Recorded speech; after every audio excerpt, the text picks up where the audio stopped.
Hello, and welcome to the Love Your Work Life podcast. I'm your host, Elissa Shuck.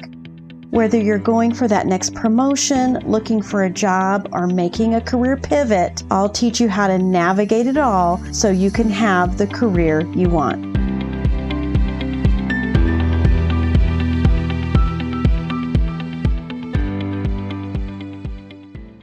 This is episode 71. If you're in a job search, you are selling. And I don't say that to scare you. I want you to consider that it actually just might make your job search easier, especially your interviews. I know it sounds counterintuitive, and I probably just sent some of you who are introverts freaking out. No worries. I'm gonna catch you up, okay? I'm gonna catch you up on this. Here's the deal. Everyone, are always selling. Think about it for a minute. If you're a project manager and you are navigating those milestones and checking in on people and keeping them on track so that everything stays on time, you are selling, my friends. You are. Anytime you influence someone's decision, they accept your idea, they run with your recommendation, the strategy that you presented makes a whole lot of sense and everybody's on board. When you make that happen, you just participated in selling and marketing. So I want you to start looking at your life. All of the things that are happening. What about your kiddos? What are they doing as a result of your influence on them? How are they moving forward? How are they changing their behavior based on the things that you're saying and doing? It's not that hard to think of times when your influence has changed someone else's narrative going on in their head and ultimately their actions. And what I want to propose to you is that while we think of marketing in a lot of ways like selling things or getting people to buy things, the reason that people are influenced by marketing messages, and the reason that makes a difference is the same reason you will get hired. It's because when a marketing message works, the person who is the recipient of that marketing message catches a vision of what their life will be like afterwards. After they make the purchase, after they launch the strategy, after the idea takes root, after the change that's been proposed engages customers, engages employees, resolves challenges. They caught a glimpse.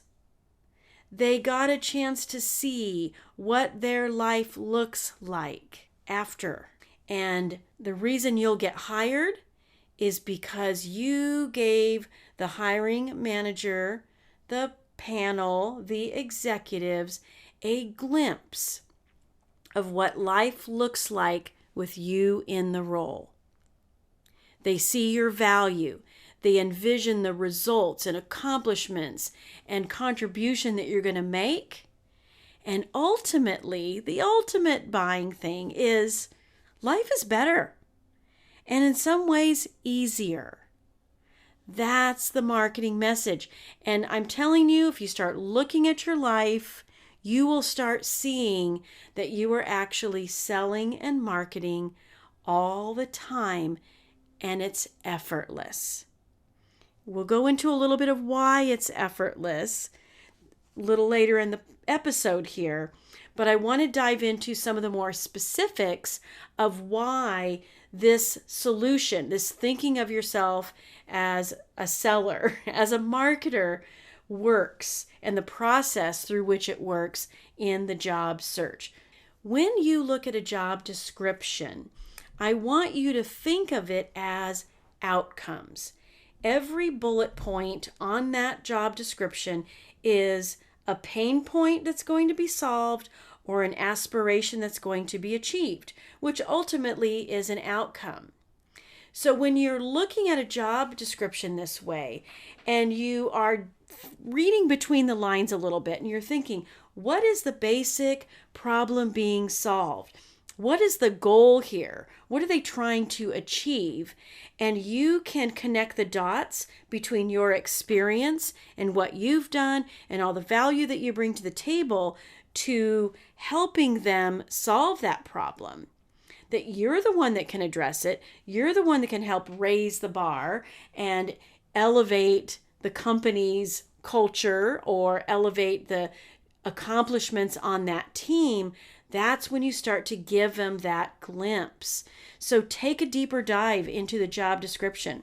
And I don't know why, but I always think of those little puzzles back from like elementary school. You've got the list of states on one side, and then you've got the capitals listed on the other side, and you're drawing a little line from this state to that capital city. It's like a little match game, connecting them together. This is the visual I always get when I'm thinking about you connecting the dots between what you've done and your value and what they need to solve that problem, what they need to achieve that goal. So connect the dots for yourself. Always, always, always, because you will not be able to connect the dots for other people until you have ease and certainty within yourself about how everything you've done is actually a no-brainer for the stuff that they need in that role. So take the time.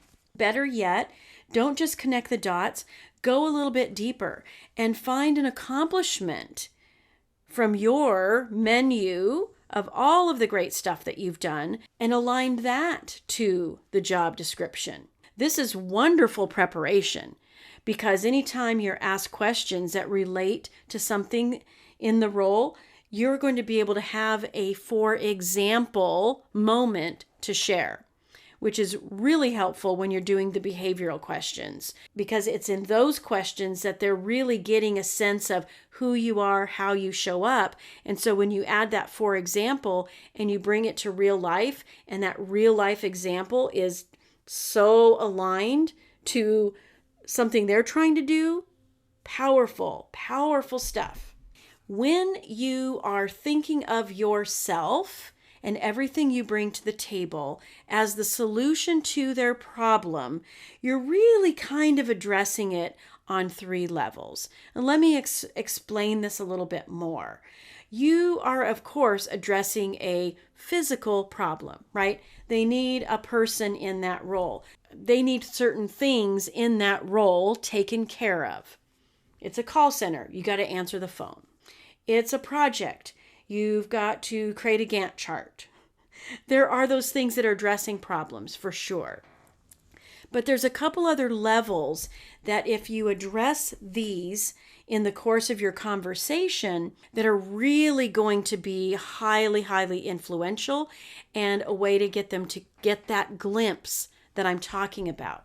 And that is looking at the pain points and aspirations in the role, in the job description, as relieving an emotional pain point.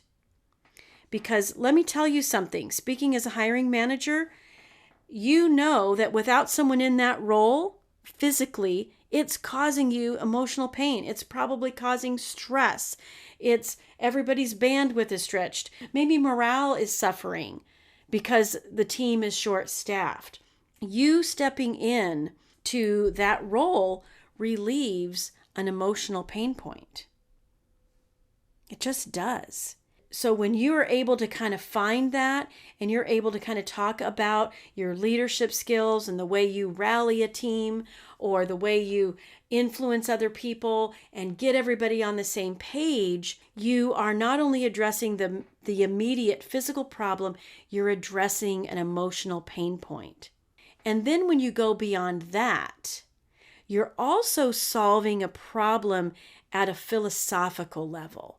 This is the value add experience. This is the it shouldn't be so hard to have a team that's working really well together. It shouldn't be so hard to deliver new product launches on time. When you're able to address that philosophical level and create that value add experience because you're showing them it's not hard, that I can actually come in and solve this for you, that's taking it to a whole nother level that will make a big, big difference. Let me give you another example. Let's say that your yard is a mess. It needs mowed, it needs trimmed, pruned, whatever it is, right? That's a physical problem. You can hire someone to solve that for you. Now, the emotional pain point associated with your yard is every time you drive up to your house, you feel embarrassed. Maybe you feel shame. Maybe you feel overwhelmed because you know it needs to be done, but you can't actually ever get to it. That's that emotional level that you're looking for in those interview conversations so that you can address it and offer some relief. The person who is doing lawn care that addresses the emotional pain point in their marketing message, they're hitting on something. They are going to get the business. Now, the value add here, the philosophical level, is it shouldn't be so hard to have a great looking yard. How could I make this easier for myself? Now the professional that comes in and says, I've got this. I'm going to set you up on a routine. This is going to be something that you never have to think about again. You can trust me. I'm going to be there. I'm going to show up. I'm going to make it happen. How powerful is that message? That's also something that you can convey in your interviews. It's actually something you can convey on your resume, my friends, because when you leverage the content of your resume to the role requirements, to the pain points, to the aspirations, and your resume is doing that kind of heavy lifting for you, connecting the dots, you're already laying some amazing groundwork for addressing problems and relieving these pain points and helping them achieve everything they want to achieve. This is especially powerful when you are addressing the hiring manager specific pain points, the team specific pain points, and even when you take a look at the panel or the executive level of the interview and you've identified their specific pain points, the things they care about, and you're projecting what success looks like for them with you in that role, all of these audience demographics that you're talking to from beginning to end, recruiter all the way through executive, this is how you apply strategy to all those conversations because you're specifically looking for ways that you can demonstrate success for them from their unique perspective. The success of this idea of marketing yourself in a job search, of leveraging marketing tactics, will not be successful without these next 3 elements. Number 1, belief in yourself. You have to, like I said, connect the dots for yourself. When you're connecting the dots for yourself, what you're actually doing is empowering yourself with belief that you have what it takes, that you're exactly what they need. You must believe in yourself. If you don't believe in yourself, they will not believe in you. When you go in with ease and certainty, you create an energy of ease and certainty for them. When you go in feeling self-assured, they feel assured. This is in your body language, in the words you say, and in the mindset that you have going into every stage of your job search. Your resume conveys belief in yourself. The way you reach out to recruiters and the way you start those conversations conveys belief in yourself. You know how I know it doesn't? Because I know convincing energy when I feel it. You do too. And when you slip into convincing energy, what you're really doing is you're saying you don't believe in yourself. And that leads me to the next one. Belief in your unique value. What you bring to the table. This is the accumulation of your experience, of your strengths, of your skills, all of it rolled up into a ball, a snowball that's gathering steam and gathering volume and value and impact all the way down the hill. You must believe in the unique value that you bring to the table. And last but not least, you must believe in your prospective employer. You need to believe in them that they will see your value. Every great product that finds success in the marketplace, it's because they believe in their customer. They know who their customer is, and they are messaging directly to that customer. And if they didn't believe the customer would hear the message and respond to it, they wouldn't be putting it out there.